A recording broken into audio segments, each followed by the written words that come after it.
So I pray it brings you some consolation to know that all that she lived for, all that she did, all that you experienced with her are still yours. They are not lost, nor can they ever be.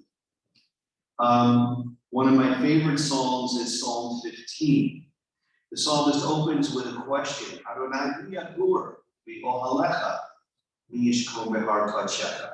O God, who may abide in your house, who may dwell upon your holy mountain. And then the psalmist answers his own query by saying, those who are upright, who do justly, who speak the truth within their hearts, those who do not slander others or wrong them or bring shame upon them, those who scorn the lawless, but honor those who revere God, those who give their word and come what may, do not retract, those who do not exploit others, those who do not take bribes, for those who live in this way shall never be shaken. The reason this is one of my favorite psalms, is the fact that it provides us an insight from our tradition, from our sages, our rabbis, those who wrote the book of Psalms. Again, if you believe that King David wrote them, so be it. But the insight here is that there is a measure. There's a measurement of who gets this ultimate reward from God at the end of their life. Who gets to be with God in his sanctuary upon his mountain. And one might think that in our tradition, that measure would be one deeply rooted in our tradition of following the mitzvah, of somebody who observed the commandments, somebody who was Shomer Shabbos, who kept Shabbat, who didn't work, who didn't drive on Shabbos, someone who prayed 3 times a day, someone who lit candles every Friday night on Shabbat and holiday, someone who kept kosher, someone who followed the mitzvah. One might think this would be the measure, for this is what Judaism lays out for us as a way to live our lives. But lo and behold, the beauty of this psalm is that that's not what's written here. Rather, what's written in this psalm is that the measure of a person to derive this reward at the end of their lives is a matter of character and integrity, of morality, of ethics. It has nothing to do with whether or not you keep kosher or pray 3 times a day or light candles or put up a mezuzah on every doorpost. Rather, it's, are you a good friend? Do you treat others justly? Do you give your word and not go back on it? Do you not exploit others or take bribes? That's what our tradition tells us is the measure. Now, certainly, I always ask, and I did when I spoke with Richard and Darlene the other night, I asked if Richard's mom was very religious, and though she worked down in Plantation or Mat Shalom, the wonderful Reconstructionist congregation, and helped out in the synagogue, and made all the holidays and was culturally Jewish. She nevertheless wasn't this religiously observant, ritually observant person. But again, when people tell me that, I tell them, well, just look at this psalm. Look at what this psalm lays out for us. One doesn't need to be that ritually observant person to ultimately derive this reward from God. And this is true for me. It doesn't lie in her religious observance, but rather in her character. Another psalm we listen to at this time that's probably most familiar to us is the 23rd psalm. Adonai roi lo achsai, v'nodeshi yad b'tzeni, amenu luchot v'nahaleni. The Lord is my shepherd, I shall not want. God makes me to lie down in green pastures. God leads me beside still waters. God restores my soul. Oh God, you guide me in straight paths for your name's sake. Yea, though I walk through the valley of the shadow of death, I fear no evil, for you are with me. Your rod and your staff, they comfort me. You prepare a table before me in the presence of my enemies. You anointed my head with oil, my cup overflows. Surely goodness and mercy shall follow me all the days of my life, and I shall dwell in the house of the Lord forever. Beautiful song. Probably even more beautiful if Sarah was here to sing. But out of respect to her great ability and talent, I just read it. But the beauty of this song lies in its message, its meaning. Such an optimistic song, a faith-filled song, a song that tells us that God is with us wherever we go. Like a shepherd who tends his flock, God watches out for us. We are fed and watered.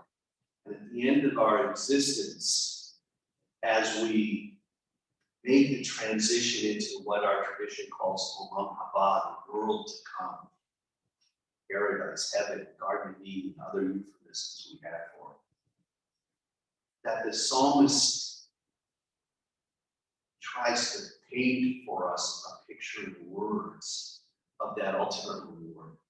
Lying down in green pastures led by still waters, a place of great tranquility, of serenity and peace. And this is the reward we know. This is what our tradition believes. And in this psalm, as in so many other psalms, the assurance that God restores our soul. Though we lay the vessel of Lee Pachter to rest here today, we believe her soul is eternal, is immortal, is bound up in the bonds of eternal life now with God. And I'm sure when the psalmist speaks of walking through the valley of the shadow of darkness, the shadow of death, he only knows the light. He only knows the beauty of the next world, the beauty of being with God. It is all of you who sustain this loss that find themselves in this deep valley of darkness. And I pray that all of you listen carefully to the words of the psalm that tells us, yea, do I walk through the valley of the shadow of death. I tell everyone, yes, it's your job to mourn, to cry, to grieve the loss of mother, grandmother, sister, friend. But your job is also to walk forward, to go forward in your lives, to continue your own journey, to continue to live your lives for your sake and for Lee's sake. No mother, no family member would want us to be stuck in this darkness. So it's your job to walk back out into the sun, back out into the light, back out to where the warmth of life and living, and you find the blessing to continue with your own journey. And I always note that in the end, the psalmist tells us goodness and mercy follow us all the days of our lives. That none of us is guaranteed a perfect life, only a good or merciful life. All of us suffer sometime in our lives, illness, disability, difficulty, challenges, whether they be physical, emotional. We all have our difficulties that we must deal with. And what the psalmist tells us is that not that our lives are only good and merciful, but goodness and mercy follow us. It follows us around, so as we live our lives and as we are challenged, when we do fall due to illness or whatever, that goodness and mercy is behind us, it's following us. It's at that time it comes to us to comfort us, to console us, to strengthen us, to put us back up on our feet so that we might continue our journey until ultimately called by God. And I constantly tell people the goodness and mercy that God gave to Lee, all of you, it's family. You were the ones who were there for her in difficult times. Our caregivers and our aides, when we find ourselves in need, those are the goodness and mercy that follow us throughout our life. That's what God provides us. And as much as Lee was a blessing to all of you in different ways, I pray that you know that you too were a blessing for her. I'll share words once again from the book of Ecclesiastes, words I'm sure are familiar to you. For everything there's a season, a time for every experience under heaven, a time to be born and a time to die, a time to plant and a time to uproot what is planted, a time to tear down and a time to build up, a time to weep and a time to laugh, a time to grieve and a time to dance, a time to throw stones and a time to gather stones, a time to embrace and a time to refrain from embracing, a time to seek and a time to lose, a time to keep and a time to discard, a time to tear and a time to sow, a time to keep silence and a time to speak. This is the challenge we all face. How to deal with these polar opposites, these extremes that we as human beings have in life. One moment there's laughter, joy, and exaltation, and the next moment there's tears, sorrow, and heartbreak.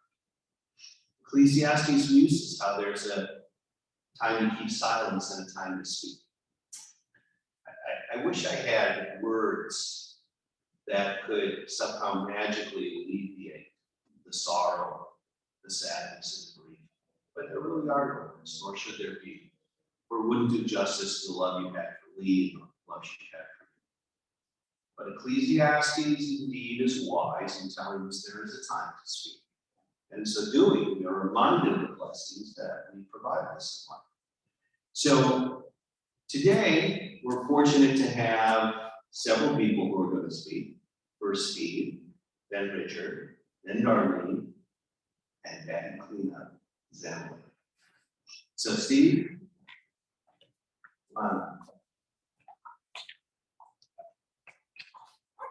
first of all, I'd just like to thank Rabbi Silvers, who did a fantastic job. Thank you. Something that you hit upon that I wholeheartedly agree is being Jewish. My mom and I were not the most religious people around, but as I tell my wife and other people, there are two sides to being Jewish. There's the religion, there's the heart. I've always felt Jewish in my heart. I wasn't born poor. I wasn't born prosperous. My father was a mailman, but I was lucky enough to have the greatest mom that somebody could ever have. Always there for me. Always had my back. Sometimes she didn't know about the gambling or partying days or whatever, but she always had my back, and it was always a great friend of mine. And I'll miss her. And, she's always going to be there with me. When my father passed away, somebody said this to me, and it's really true. They're always in your heart. And like I always hear from my father, you need to get your tires changed. You need to get your car fixed or whatever. I still hear that voice. I know I'm going to hear my mom's voice in a lot of kind-hearted ways. I'm lucky to have the greatest mom ever, no doubt. I don't know if a lot of people know this story. At age 60, she got cancer of the parotid gland. They didn't give her a lot of a chance. The preeminent person in that field was in Jackson Memorial Hospital. He did the surgery. My mom looked like death warmed over. She was 60 years old. The doctor had told her he didn't think they'd gotten all of it. He wanted to perform another surgery, and my mom said no. And until that doctor retired, every year I would take my mom to Jackson Memorial Hospital. I remember it well because I get hopped up on Cuban coffee once a year. And we went until he retired, the doctor retired. I got my mom blessed enough to have her another 39 years. How crazy is that? And how incredible is that? I just saw my mom for the last time, and I only have 2 words for her. Thank you.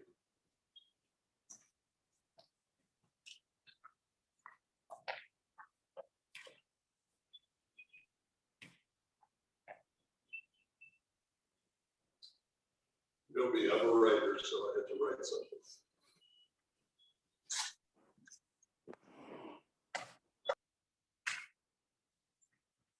we're here to honor, celebrate, and remember my mother. So thanks for being with us today. Whether you're here in person or virtually, whether you're here contemporaneously or in the future, thank you. Now, we know her by her name, Lee Pachter, but the birth certificate, a lot of people don't know this, said female child Wasowski. That's her name. So I guess my grandparents, Dora and Harry, couldn't decide on the name. They already had a gang of kids, Saul, Ivy, Lily, and Fanny, my dear Aunt Faye, who's 101, lives nearby, as the rabbi said. Unfortunately, can't be here today, along with my younger Aunt Gladys. But they finally decided on my mother's name, Lena, not Lee, Lena.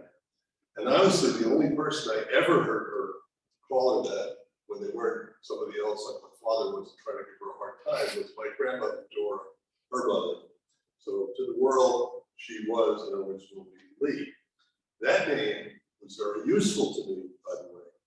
When I got bored of reading all the kiddie books in the Brooklyn Public Library, of which we were volume users, I could borrow her library card with the unisex name Lee, with her permission, seriously, and read real books, true story. The real tribute to her life, as the rabbi said, is my brother and me and her grandkids, Sarah, Ben, Ray, and Emily. Take a bow, Emily. And there's Ben doing the video. Plus her great grandkids now up north, Aria, Ada, and baby Elsa. They are living tributes and memorials to my mother. Every triumph, every success, every accomplishment, we won't mention any failures because we call them challenges, are tributes to her and are her responsibility. Face it, no Lee, no me, no Steve, no them. So there's that. My mother was born in Manhattan and grew up in Queens, and she didn't have a strong Queens accent, but it became a bit more pronounced in recent years. I heard echoes of it, in fact, when I spoke to a cousin with the sad news the other day.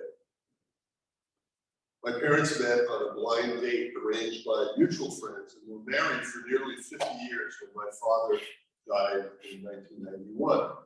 My mother was the office manager of a fledgling health insurance company in the early 50s, Group Health, but decided to leave when she got pregnant with her first kid, me.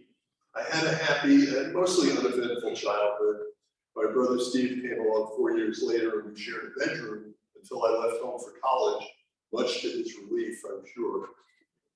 My mother returned to work with me in school and was a secretary for a prominent immigration attorney until she and Pop and Steve migrated south here in 1973.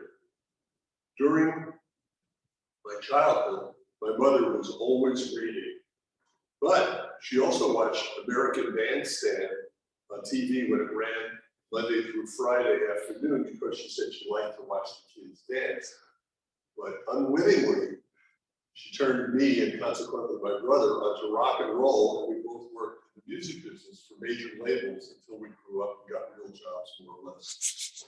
So our mother was responsible for our rock and roll lives, record and CD collections, and other collateral damage, but also the musical interests and in some cases careers of ourselves, our grandchildren, Sarah, Ben, Ray, Emily, and the great-great-grandkids. And reading, more so with me than Steve, but I'm always reading about 3 books at the same time, and I have multiple library cards from multiple municipalities, don't tell anybody.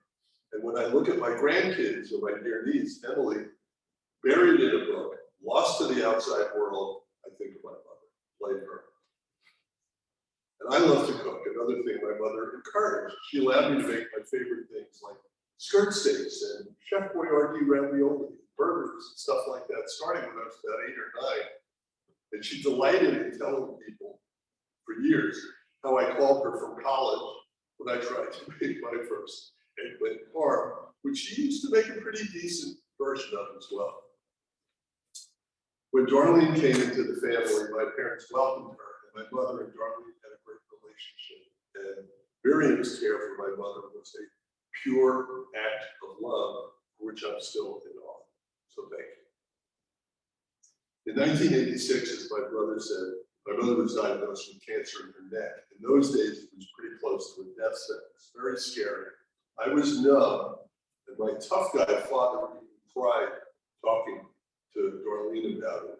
But Mom fought back, got second and third opinions, had surgery and beat the cancer. She was clean for like 37, 39 years after that, a long time. It's quite an accomplishment. Through the years, she was always there to support her family when needed, for which we are all grateful. It made a huge difference in our lives, and she generally was glad to help, so thanks, Mom. Her last years were a slow slide and quite painful to watch. After her diagnosis of spinal stenosis, we shuttled her around the doctors, tried a bunch of things, and hoped for the best, but it was not to be. In her final years, though, she received the best care possible from my sister-in-law, Miriam, Steve, Emily, Miriam's sweet mother, Emma, and terrific aides like Sharon, who's here today. Great care with love, not in a home or other institution, but at home. She was loved and cared for by her family. We should all be so lucky, so blessed. And living to 99 is nothing to laugh at. What a life. I could go on, probably will, talk about my mother and her influence in life, but it's time to move on now. She wasn't a big one for saying, I love you, but I know she did. I still feel it, and probably always will. We all can, right? So on behalf of family, thanks for being here today to honor our beloved female child, my mother, Lee.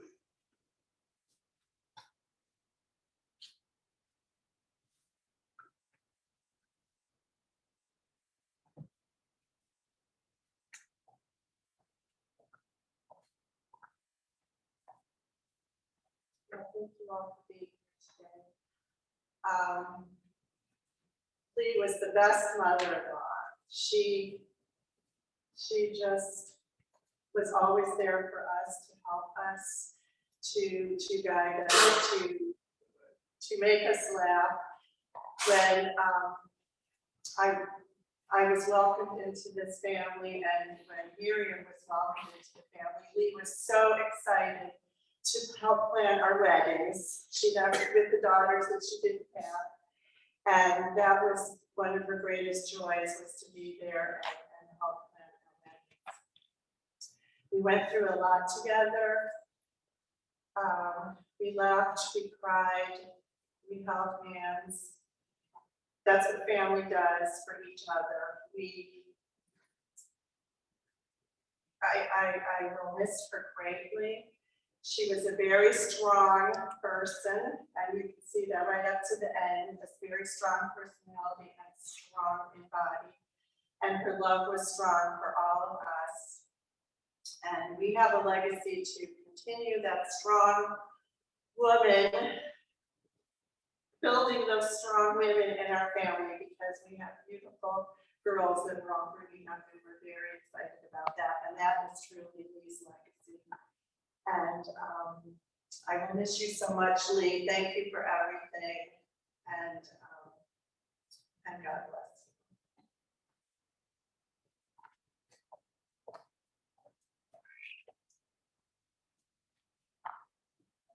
Still breathing. I don't think it's standing in front.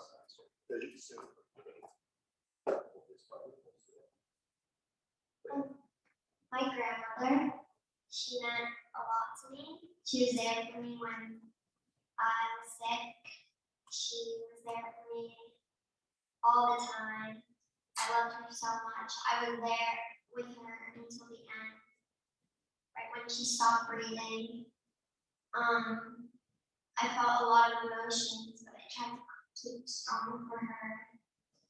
And I know she loved us all very much, and we all meant a lot to her, our hearts. And I just wanted to say that I loved her so much, words can't describe it. One thing, Emily is named after my mom. The two grandmas, Emma, my mother-in-law back there, and Lee, Emily. I was going to say something. Rabbi. Well, thank you so much. I'm sorry, I was gonna say something. I don't know what I forgot. It's okay, though. Let's do another thing. Hello there. Thanks for coming and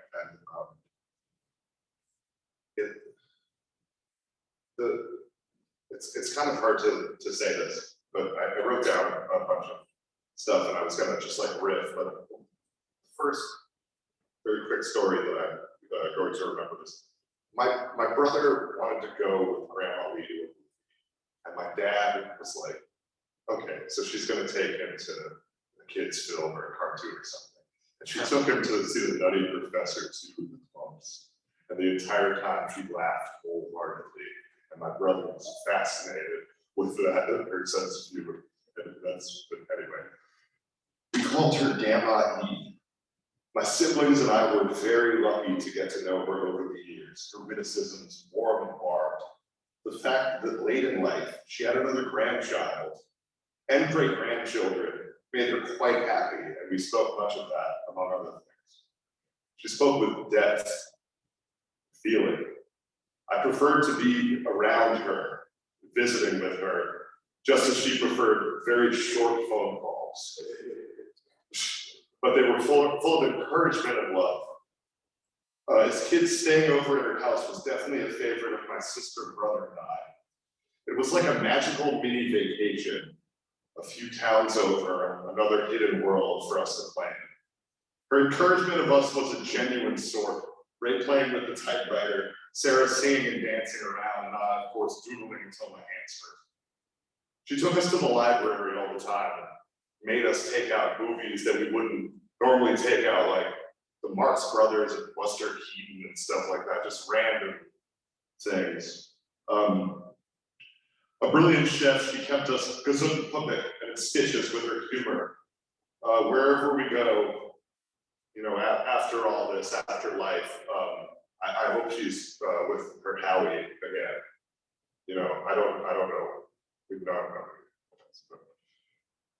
known. Saying goodbye to my grandma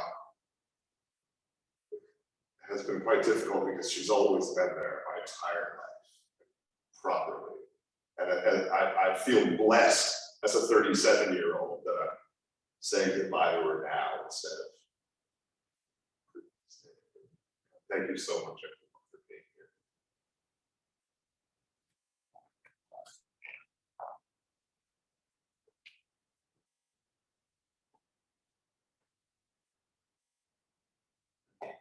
Do we still need to hear from Sarah? She said, no, nothing. Just make. I got nothing. Okay. Thank you all for sharing. Clearly, the one common denominator I hear from all of you is Lee's tremendous love of books and of reading. And it's probably not coincidental that in the world, the Jewish people are known as the people of the book. We have, you know, our Bible, our Torah that we read over and over and over again, year after year, delving deep into the meaning of the Torah portions to find nuances and new insights that help illumine life for ourselves. Every holiday, every festival, we have a unique book which we read. We're coming up on the 9th day of Av in just a week or so, a little less. And it's a mournful festival. It's a day noted for the destruction of the temple, and we read a special book, Lamentations, or Eicha in Hebrew. A book of lamentations, a book of sadness and sorrow, understanding the loss that we have experienced in the loss of the temple and likewise in the oppression and difficulties of our people throughout the ages. Every festival we have another encore. We read the scroll of Esther, this wonderful story of survival, this wonderful story of how this woman, Esther, saves the Jewish people from ultimate destruction. On Rosh Hashanah, we ask God, we implore God to write us the Sefer HaChaim, the book of life. And if we want to, we can translate it in the book of the living. Well, as we sit here today, and as we listen to all the families share about their mother and grandmother, we understand the sorrow, the difficulty that she experienced throughout her life of lamentation, the cancer, the illnesses, the difficulties. And yet we see the beauty of her having been this matriarch in this family that has helped this family survive, just like Queen Esther helped to avoid the destruction of the Jewish people. Lee's book is a book of living.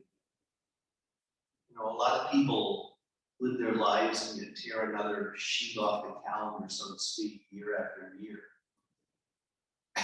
And people take great pride in how long that they live. Well, Lee lived not only a good length of life, but apparently she lived life. She was able to enjoy every moment and find joy and meaning in everything that she did. Whether it was, like I said, working for a hospital here, whether it was enjoying the cultural festivals and holidays in which the family gathered, whether it was her ability to, with her beloved Howie, cruise and vacation and enjoy their times together, or their Saturday nights out to the movies and dinner with old friends. She found joy, and she found meaning in it. She found meaning in sports. She loved baseball from the time where, you said that she was born in Queens, but loved the Dodgers, even before, this is before they moved to California, so in Brooklyn. So it was sports, and certainly, and probably most essential to all things, it was the joy that she found in her family, in her children, grandchildren, her great-grandchildren. These are the things that gave meaning to her life. When we speak of Judaism and its love of the book, we I think also of how we mentioned she loved Magen David Adom, the Jewish Red Cross, so to speak, the Jewish Star of David. What a wonderful organization, and near to and dear to her, as well as knowing that in very much connected to that in Lee's memory, they asked donations to be made to Doctors Without Borders. The idea of healing, the idea of being there to help others. He was indeed a person of the book, literally but figuratively as well. One who was well read, one who took pride in learning, and one who shared that, passed that on to her family. And from that, I think we can all glean the idea that we too, in order to survive and live a long life, but a meaningful life, as did Lee, it's to learn, and then it's to do. She loved to volunteer. She loved to do these things for Magen David Adom. And what other kinds of things she loved to volunteer. The idea is to read, to learn, and then to do. And in so doing, we become this remarkable exemplar, this remarkable model to our families and to society. And if we can learn to do that, indeed, then we will be a blessing to all. And I pray that your mother, your grandmother, great-grandmother will indeed be a living memory for all of you that will continue to inspire you and bless you in all of your pursuits. Let's take a moment of silence that each of us can offer our own individual thoughts and prayers for the day.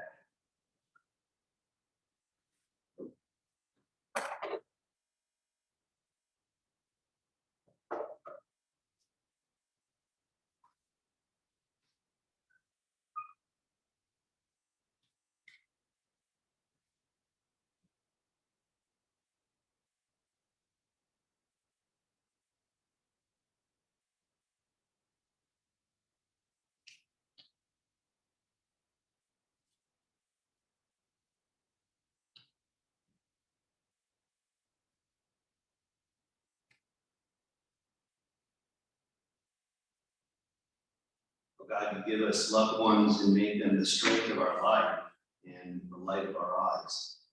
They depart and leave us bereft on a lonely way, but you, oh God, are the living fountain from which our being flows.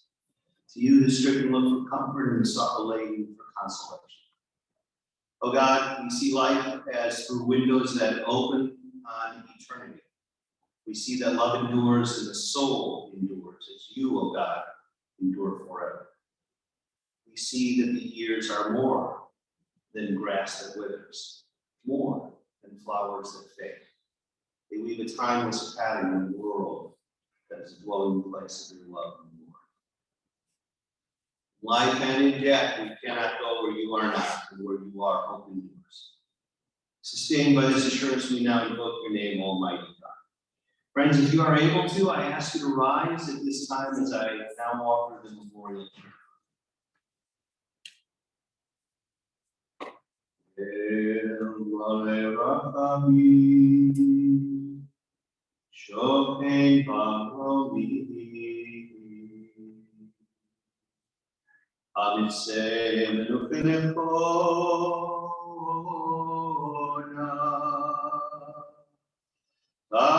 Kanre Hashina, Malot Kedoshi, Udeori, Kezoaraki Hamasiri, Enishmat Levatapali Herz, Shachal Ulama, Veganim Temeluchata, Arabalarakabi, Astirei Haviseter Kenafecha, Leolami, Utzrohor Bitzrakai, Et Nishmata, Adonai Unaklata, Vetanu Bishalom. Al Mishkava, Lenomar, Amen.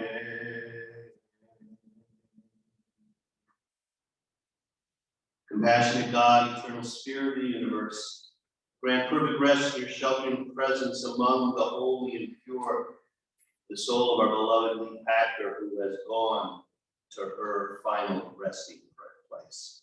O God, let her find refuge in your eternal presence, in the shadow of your wings, and let her soul be bound up in the bond of eternal life. God is her inheritance and her portion, may she rest in peace. And we all say, Amen. Friends, you can be seated. Again, on behalf of the family, I thank you all for your presence here today. The service will continue with burial here on the grounds of Star of David. The family requests again donations made in memory of Lee to be made to Doctors Without Borders. The family will be receiving at Stephen and Miriam's residence following the service today. And I think that's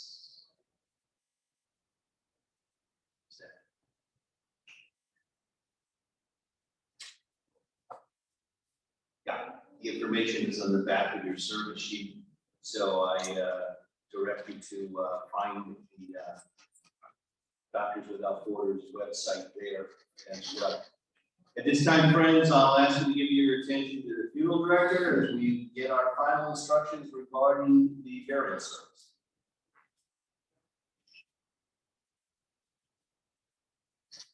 This then ends the top portion of the services. You'll now make your way to the garden of Matthew.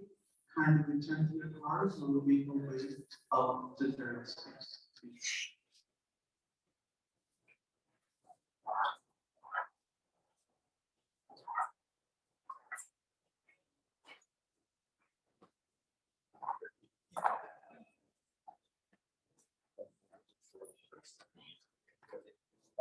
It's kind of better than most people. I've never actually remember everything. I remember when my public was going, and I was like, almost like, thank you. It was really fine to write.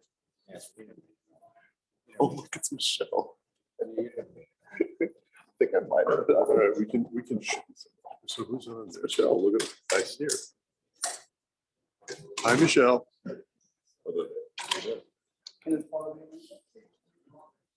So Thanks, everybody. We're going to stop the stream now because we're going to head over to the cemetery for the burial. Thanks so much for tuning in. I hope technically this worked out. Thank you. And we feel the love. So thanks a lot. Absolutely. Thank you for a beautiful service.